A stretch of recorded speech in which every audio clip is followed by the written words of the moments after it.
देखा भाई हेमंत पाइए चाहे सर कर सकता है लेकिन सर झुक नहीं सकता है। हमारी जब भी लगेगी पंडित जी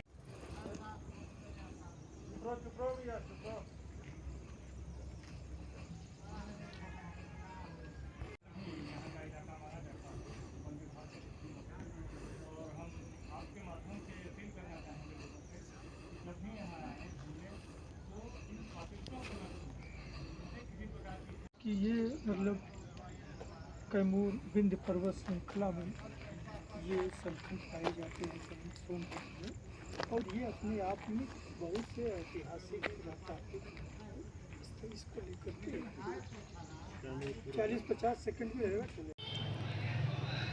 दर्शकों, आज हमारे समक्ष श्री दिवाकर श्रीवास्तव, भूतपूर्व महाप्रबंधक भूगर्भ कोल इंडिया उपस्थित हैं। सर, आप हमें सोनभद्र सल्खन फॉसिल्स के बारे में बताएं। सोनभद्र सल्खन फॉसिल के बारे में विस्तार से बताने के पहले ये जानना ज़्यादा ज़रूरी है कि फॉसिल्स होते क्या हैं। Fossils actually pre historic life evidence है। पूर्व में करोड़ों साल पहले इस धरती पे जीवन था, ये उसके साक्ष्य हैं। फॉसिल ये एनारोबिक कंडीशन में मड में स्ट्रेटा में पाए जाते हैं। दब गए, समुद्र के अंदर लेयर पे लेयर होता चला गया, ये प्रिजर्व होते चले गए और कालांतर में जब कभी पाए जाते हैं तो ये बताते हैं कि उस काल में ये इनका रूप कैसा था, ये क्या थे। तो इससे उस फॉसिल की भी एज के साथ साथ उस एरा का भी एज पता चलता है। सोनभद्र फॉसिल के ऊपर आने के पहले फॉसिल बता दें कि फॉसिल जीव में 3 प्रकार के होते हैं। एक माइक्रो ऑर्गेनिज्म और मेगा ऑर्गेनिज्म में इनवर्टिब्रेट और वर्टिब्रेट फॉसिल्स होते हैं, और प्लांट में प्लांट फॉसिल्स होते हैं। प्लांट फॉसिल्स में लीफ जनरली प्रिजर्व होती हैं, जो सेल में प्रिजर्व होती हैं, कार्बोनेशियस सेल में प्रिजर्व हो जाती हैं, गोंडवाना में बहुतायत पाई जाती हैं, और पेट्रीफाइड वुड भी हैं। सिंगरौली एरिया में भी अगर आप जाएंगे तो नंबर ऑफ पेट्रीफाइड वुड्स आपको मिलेंगे जो ये बताते हैं कि यहाँ प्लांट फॉसिल्स हैं। और सी कभी रहा, समुद्र कभी यहाँ था, समुद्र माइग्रेट हुआ है मध्य भारत से, ये तय है। और जो यंगेस्ट फॉसिल है वो 10,000 साल पुराना इसको हम लोग मानते हैं, जो आइस एज में प्रिजर्व हुआ। और ओल्डेस्ट फॉसिल जो है उसको अगर आप कहेंगे तो स्टोमेटोलाइट्स हैं, जो आर्कियन प्रीकैम्बियन रॉक में पाए जाते हैं। उनकी एज अगर देखा जाए तो 3 to 4 बिलियन होती है, और ये बहुतायत में ऑस्ट्रेलिया में पाए गए।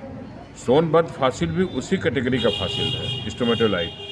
इसका एज थोड़ा कम है, 1.5 बिलियन ईयर्स है, और ये भी माइक्रो ऑर्गेनिज्म थे। स्टोमेटोलाइट्स का आप ये कह सकते हैं कि इसकी उपयोगिता इसलिए है कि ये प्रथम जीव है जो जीव के विकास के में उसका अपना योगदान दिया, क्योंकि ये माइक्रो ऑर्गेनिज्म जो था ये साइनोबैक्टीरिया के साथ मिल करके फोटोसिंथेसिस करता था। फोटोसिंथेसिस में उस समय जो सनलाइट थी, कार्बन डाइऑक्साइड था, उसको लेकर के जब ये फोटोसिंथेसिस करता था तो ऑक्सीजन पैदा होता था। तो ऑक्सीजन का प्रमुख स्रोत स्टोमेटोलाइट था, और जो कि बहुतायत में पाए गए स्टोमेटोलाइट्स, तो ऑक्सीजन प्रचुर मात्रा में पैदा होने लगा। तो आप ये कह सकते हैं कि जीव की जो परिकल्पना हम लोग पहले कर रहे हैं तो वो स्टोमेटोलाइट्स की देन हो सकती है। इसके बाद अगर हम एकल जीव की कल्पना करें, एक कोशिकी की जीव की कल्पना करें तो फोरामिनिफेरा है, जो स्टोमेटोलाइट्स के जस्ट बाद आया और स्टोमेटोलाइट्स के इंस्टिंक्ट होने का, ख़त्म होने का कारण बना, क्योंकि कोई भी जीव हमेशा तो रहेगा नहीं, उसका एक काल होता है। जिसे डायनासोरस है, उसका एक पीरियड था, ख़त्म हो गया। तो उसको भी हम लोग फॉसिल से देखते हैं। डायनासोरस के हमारे पास टीथ भी मिले हैं डायनासोरस के, हमारे पास वर्टिब्रा भी मिला हुआ है, तो उससे पता चलता है कि उसका एज क्या रहा डायनासोरस का। तो किसी भी चीज़ को डिफाइन करने के लिए, उसकी एज, उसका वर्ष डिफाइन करने के लिए फॉसिल का बहुत महत्व है। सोनभद्र फॉसिल 1.5 बिलियन ईयर पुराना है।